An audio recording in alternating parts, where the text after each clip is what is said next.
18th century, its industrial revolution, and Britain's economy is in the process of transforming from agriculture-dominated economy to one that is dominated by industry and machine manufacturing. More raw materials are needed than Britain can get from within its borders and from their neighbors. The British and other Europeans then decide to go to other continents for more land and raw materials. Then they decide, why would we do business while we can take all we want by scheming and use of military force? During this time, Africa was still sparsely populated and full of good land, minerals and other resources. And to avoid fighting among themselves as they scrambled for Africa, the Europeans convened in Berlin between November 1884 and February 1885. In Berlin, the Europeans do what most powerful people do, that is, to plot and agree on how to share among themselves the resources that belong to other people, the weaker people. According to the Berlin Conference, any European country was free to occupy Africa as long as they follow a three-step procedure for acquisition. First step was for the European country to send explorers to Africa.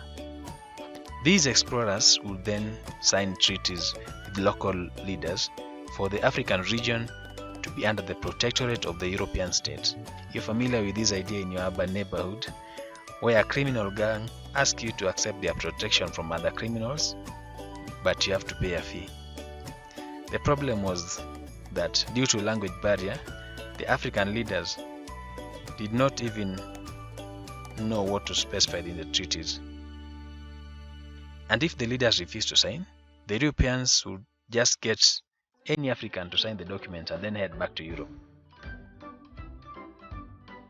The Europeans would then submit the treaty to their governments. Thirdly, the government of this European country would then negotiate with other European states to have them recognize the treaty and that they now own this territory in Africa. Through the Berlin Conference guidelines, Britain successfully negotiated in 1886 for Kenya and Uganda to be under their protectorate. Having conquered many other colonies, the already stretched British government considered allowing a commercial company the rights to administer and develop the East African Protectorate. In 1888, the Imperial British East African Company was recognized to serve this purpose. The main role of this company was to begin facilitating the construction of a railway line connecting East Coast region of Mombasa to the Lake Victoria. It was named the Uganda Railway. However, the company began to fail, and on July 1895, the British took back administration from the company, declaring East African Protectorate. The British government then laid down infrastructure for governance before finally declaring Kenya their colony in 1920. Now, the Uganda Railway was built for three reasons, but the main one was for strategic and geopolitical reasons. The line shielded the region against other competing European powers, allowing transportation of British troops. The British also thought that by linking Uganda to the coast, they could unify all their colonies in the northern, eastern, and southern Africa. Kenya-Uganda main line was constructed between 1896 and 1901. The chief engineer and his team arrived in Mombasa around December 1895, and the work started in the early 1896. Once the main line was constructed, some 10 branches were constructed later at different times for different purposes.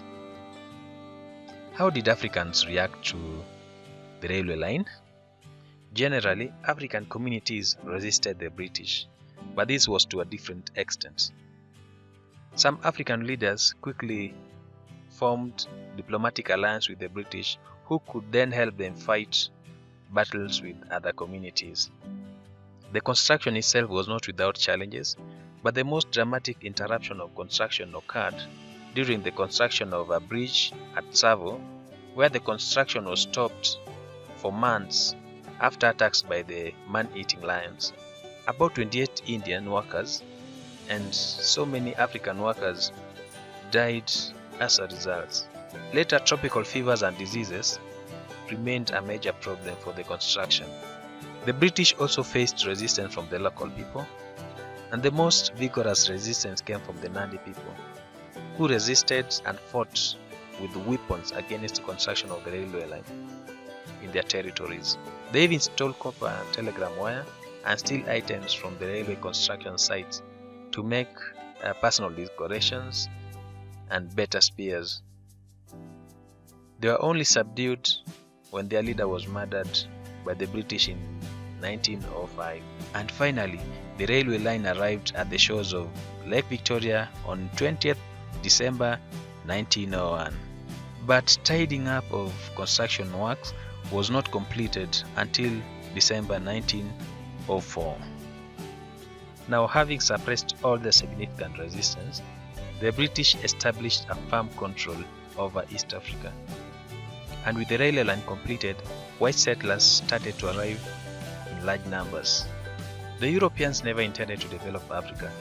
The intention was to harvest resources from Africa and to supply to Europe. This was done through the white settlers as the developers and Africans as the laborers. And since Kenya was sparsely inhabited, the British encouraged the European settlers to grab as much land in the highlands of Kenya as possible.